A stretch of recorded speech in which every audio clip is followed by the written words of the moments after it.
Hello, everyone, and thank you for joining us on the Quantum Lounge. It's a group of like minded, like hearted people that come together every week, at least once a week, and we talk about everything conscious. And tonight's topic is being or presence, because we are human beings, we're not human doings. Now, the Beatles wrote a song, you might have heard it or remember it, let it be, let it be, let it be. And the Beatles touched on this. Whisper words of wisdom, let it be. So, what is being? Well, to me, being is present when we're interacting with people. So, when we're listening, we're truly listening rather than the voice in the head going. And then we're ready to respond in a way that's completely aware. And I think this is vital when we're bringing up children, because children don't learn from what we say. Children learn from what we do. So if we're not present with our children, how can we expect them to be present with everything that's going on around them already, with laptops and cell phones and TV programs? So I think it's vitally important that we understand that presence can change our life, and of course, pass that down to our children. It will put them on a great path. So I'm going to open it up to our quantum loungers, whoever would like to talk on this topic, and we're going to go round and we're going to have a conversation. So stick with us. So okay, I'll follow. I was just going to say, look how present we all are. Yes. Go on, Alan. Just the show of silence in us being. And what we all have in common is that we are alive. Now, that seems obvious, but when you are fully conscious and aware, you realize, oh my goodness, I am alive. I am being alive. I am being alive. Everything in the universe is in the present moment. So it's all happening at once, simultaneously, all over the world.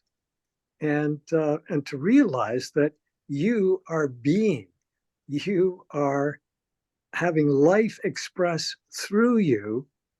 So for those of you who are doing something, whatever it is, just be conscious of who's doing the doing. Thanks, Alan.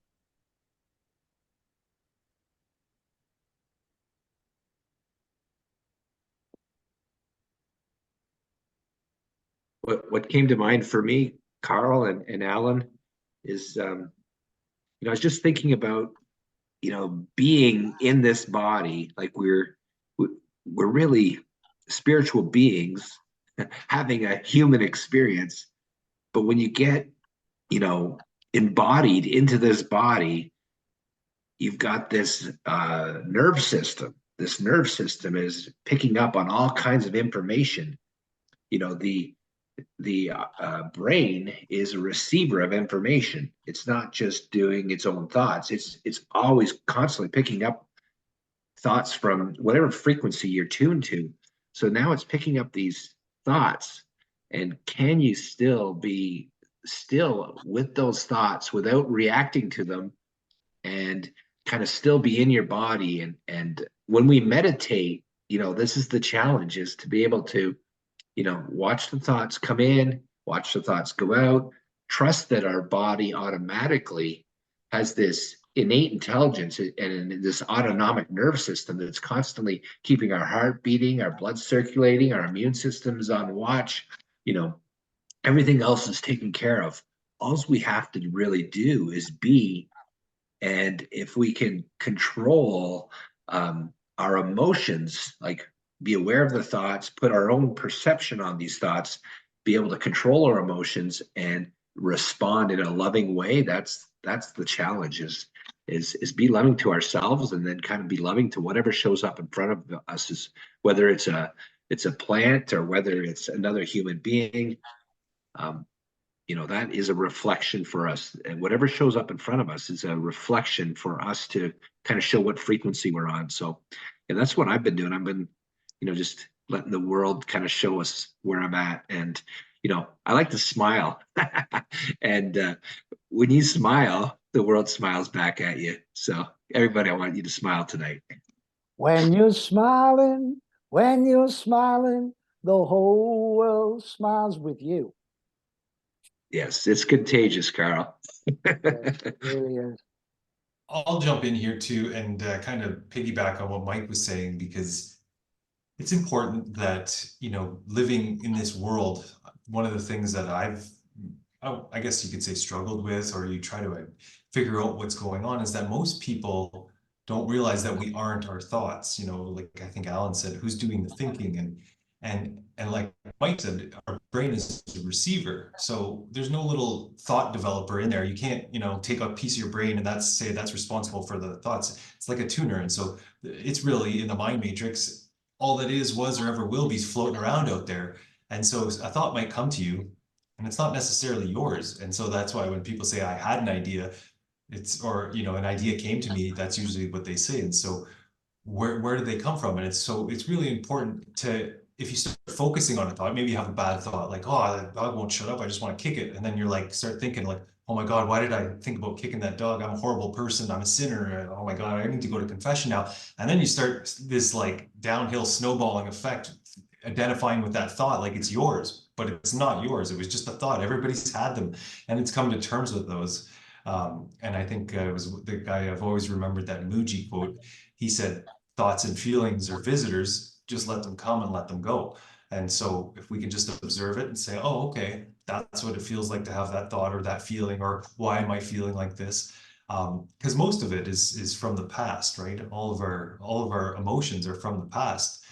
They're based on, how, if we go through something today, say you lost your job, well, you relate to, oh my God, that, last time I lost my job, I was depressed and I drank for a week and all this stuff, but it's relating it to the past. But we don't know, it's like nothing's good or bad, only thinking makes it so. Maybe you lost that job because deep down inside you didn't really want it and you weren't performing well at it, or you weren't all there, you weren't present while you were doing it. You weren't, fully engaged. And so we don't really know the answers to these questions, but when we can be in a state of presence and it takes a lot of conscious effort to do, because it takes practice. And like I always think back to like reading Eckhart's book, and he talks about, for about 2 years after he had his awakening, he did nothing but not everybody could do that, but he did nothing but walk around every day and just sit on park benches, because he saw life differently. He was being present and absorbing the miracle rather than the programming and conditioned past that we all have imprinted on us. And I think that's what the difficult conscious work that we have to do is being present. And I always say this, it reminds me of my high school art teacher. She said, try to see the strange in the familiar. So if you can look at, a flower without saying, oh, that flower is so beautiful, or it's the best flower I ever saw. I was reading that in a book today, and it said, well, then you're still relating it to the past and comparing it. So you're still using your mind, whereas just be there and try not to label anything and just observe it. And that sounds crazy maybe to some people. I'm sure it would have to me 10 years ago, but it takes practice and it takes conscious effort, and it's not like, and I think it takes even we've all had experiences, and we share them on this call each week, that we say it, like Mike said, there's always an aha moment, and you think you got it figured out, and then you'll realize you're stuck in your mind again on something, whether it's like, oh, I got to get the bills paid, or something's going on, or the dog has to go to the vet and it's going to cost $3,000. There's always something. So how do we be present and just see it all kind of as the Maya and the never-ending illusion? So I just take that. Yeah, that's all I have to say on that. And Mira has a hand up. Yes. Well, to me, to just be and be present means that I kind of turn off my thinking. The moment I think about past or future, I'm not present. So in order to be present, you really have to stop thinking about the past and even stop thinking about the future, whether it's a worry or something you're looking forward to see or do, because both will take you out of the present. And if you think about it, the present moment is something that's just being born, that you're just creating, and you cannot think about it. And we do not create, we create with our heart, with our feelings, with our whole being, not by, um, uh, thinking about, okay, this is what I'm going to do next. How many times we do certain things and then later on we ask ourselves, like, what were you thinking? Well, you were not thinking, because you were just being, you were just yourself. You just created your life and lived your life without really giving it much thought. So being present to me is just kind of be aware of this very moment that's being created and be in awe of it, because it has never been created before. It's a brand new moment that you live that has never been lived before, and it will never be lived after. So just kind of, take a deep breath and become a master of the void, because in the void is not empty space. It's where the divinity lives. So the void between your breaths is where divinity acts within you. The void between your cells is where divinity essence lives within you. And that's how God himself experiences what you experience through you. So become master of the void your mind of thinking, and just be in every present, every time. Like any moment you can accomplish that and go back to so-called zero state of being is really powerful. That's the only way you can connect with your heart, and through your heart with divinity, and be inspired. It's way better to be inspired to do certain things than to act out of your memory and all kinds of programs that run within you. So Thanks, Mira. And also, don't give yourself a hard time if you catch yourself thinking the same old, because as soon as you do catch yourself, you've become present again. When you catch yourself thinking about that, presence comes in, and it can become a habit. Make your habit. You're thinking the same old, catch yourself. And the more you do it, the more you'll be present, and practice it with small things. And then in hard situations, like maybe on the road, because we all get them problems on the road, and most people use the horn as getting angry. The horn wasn't developed for that. The horn was like in case someone's going to crash into you, you can bim the horn, whatever. But most people use it as an afterthought through anger. But if you become more present, more aware, more conscious, there'll be a lot less road rage. And again, going back to children. So being present with children is vitally important. So try not to be telling them, don't do this, that's not, don't do this, don't do that, don't do this, do that. There is a time for doing that, but just giving a child your presence will help them immensely. So I was going to add to, I like what you said, Mira, about when you're present, you're actually creative.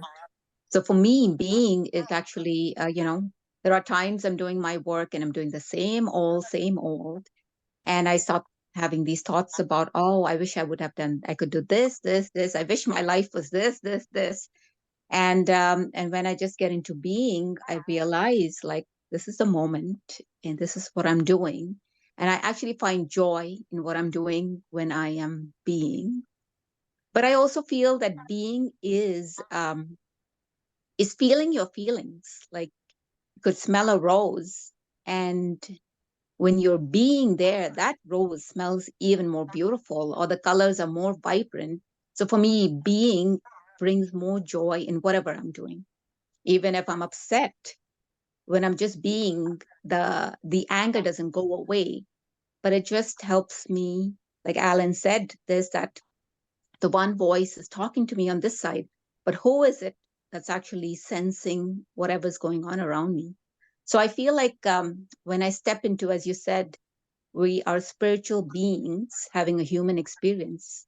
So when we get into the spirit of being, we're actually connected with the divine, and creativity comes to life. and this human experience really becomes a lot more vibrant. So I don't think being is always happy, in my opinion. I think being is just feeling the moment. And I think as humans, we are here to feel all of it, because otherwise we'd be on a different planet. Thank you, Jane. I You're think welcome. that's a good point too. And what Mira said, you know, about getting rid of your thoughts. And it's like, well, I struggle with that, you know, doing meditation and things like that. And because then you're thinking about not thinking, and it's like, well, why can't I think? And I don't have time to think about this. I got bills to pay. I don't have time to meditate. So Alan mentioned before we were recording about doing something, you know, for him, it's tennis and being present because it forces you to be in the moment. It's like when I ride my motorcycle or I'm DJing or mixing music or, you know, we're working on a new song or something like that. It's how what for you allows you to be present. So instead of doing meditation, you're doing something, it becomes meditative, right? So I think that finding things that put you into that state where you're in that flow and you're so absorbed in what you're doing and so present that you don't have time to think about, you know, stuff that worries you, right? So I don't know if anybody wants to share what they do to or you know, yeah, what puts them in that state or other ways that they get rid of their thinking. But I think that's an important thing, is to how do we stop thinking and how do we get from overactive imagination about the past or future into a state of being. I'll share one thing with you, Rob, that was a blessing for me in disguise. Was getting hit in the jaw with a knee, and it knocked me unconscious for 45 minutes. And I came back with amnesia. And when you have no memory, wow, there goes your thoughts. You don't have any past. You're just starting fresh. You're just like two eyeballs looking out like, oh, where am I? I think that's how life's supposed to be created, right? Like we have so much history and memory. That's why we're all running from our past or running on our past, you know, rather than the present moment, because it's so reactive based on what happened before, right? It's Well, true. We're so tied into all of our past experiences. It's programmed us to be who we are. And it is a challenge to let go and kind of start fresh in every moment. But it is possible. I've done it. I think it's practice. I think the more you practice, I mean, for instance, if you go walking in nature, are you really in nature when you go for a walk in the woods or wherever, by the sea, by the lake? Or do you catch yourself thinking about being back in the office? Or it becomes a practice, and the more you practice it, the more you'll find that that voice in the head will lower down more and more. To me, it's all about think about what you're thinking about. And if you're the same old, or are you present, even doing the dishes, washing the dishes? Can you just be present, washing the dishes, or are you thinking about something else? Be present. Mira. there are a couple very short practices. If you think I can share them with you, I'm more than happy to do that. It's very quick. The trick is to go into your superconscious mind. And you do that very easily when you just kind of close your eyes and think about the point between your eyes.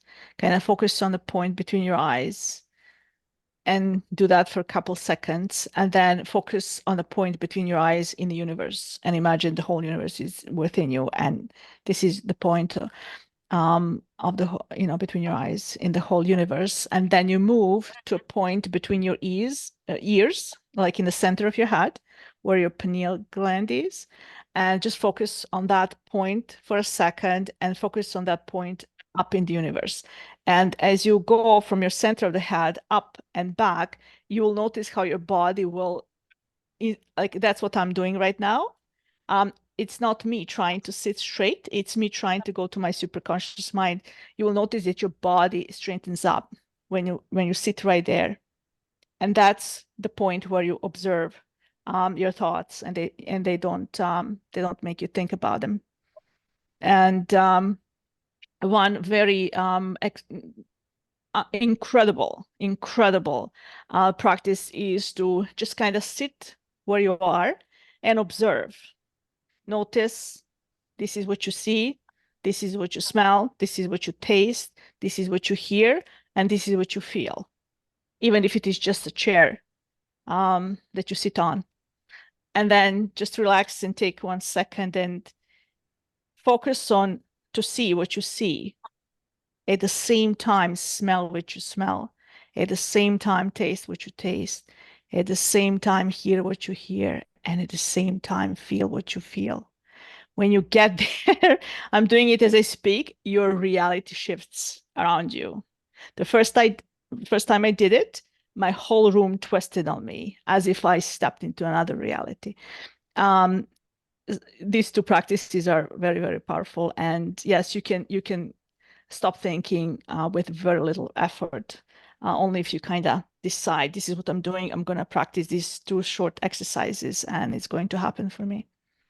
Hope it helps. Yeah, Sorry, Alan, go on. The person doing that, Mira, to look at that and realize you're neutral. When you do that, you are neutral. The past disappears, and people are so afraid of losing themselves. But whatever is true will still be there. You'll still know how to ride a bike. Your nose, if it's itchy, you'll still be able to scratch it. But you're a neutral vessel, if you like, for all of that coming through. And you lose the whole thing of I'm not good enough or people are watching, or you're just a vessel for life happening in the moment. And another very simple one is conscious breathing. Yeah. Every day, every hour you want, just take 3 or 4 conscious breaths and make that a habit. It'll bring you back to present. I think that's a good point. And like Alan said, being neutral, which is like you want to be at peace and, you know, and non-judgment. And in this world, it's like the difference between being in our heads and in our hearts, you know, it's like the difference between darkness and light, because you can only be neutral and peaceful in the present moment. You know, peace or neutrality isn't in the future or in the past. And so I think that that's a really powerful thing, is just being, and we're taught to judge everything from the time we're, you know, very young kids. And even, you know, you got to pick a political party, you got to do this, you got to do that. Even Facebook and social media, that's how it started. It was actually hot or not, and it was 2 pictures of 2 people and you selected which one was the better looking one. So it's like even all that is all judgment. It's all outside stuff, right? Where when we can be peace and neutral and not on timelines and not telling ourselves a story and running around in our minds, I think that's where we get to go. Because like Eckhart says, and that's what I always do, like even like Carl said about doing the dishes, is try to do everything in a sacred manner. And do it like, even though you know how to do it like it's the first and last time you'll ever be doing it. Like if it was your last day on earth and you're, you know, instead of saying, oh my God, I hate washing the dishes because I've done it 10,000 times, do it, be like, well, I'm so good at it because I've done it 10,000 times and this might be my last time doing it. So I'm going to do the best job ever. And that'll bring you into peaceful presence. And like Eckhart, I always go back to Eckhart because he's got so many tidbits of wisdom. So wherever you are, the one I have written down on my wall is wherever you're at, just whatever is going on in your life, just act as if you chose it. Because in some way, you got to here, that your best thinking got you here. So if you act as if you chose this moment, even though it's something that you have to experience, it's the experience of it's perfect. I think that helps you bring it back down to and being present with whatever, and that it's going to be okay. And you've made it through everything in your life. So why wouldn't you make it through the next thing? Thanks, Rob. I think we'll wrap that up, unless anyone's got anything else to say. We'll just say, let it be, let it be, let it be, let it be. Whisper words of wisdom, let it be. And as Alan said, it is the divine. It's all the divine, which is you, my friend. Let me get the All of us. all of us. Take care.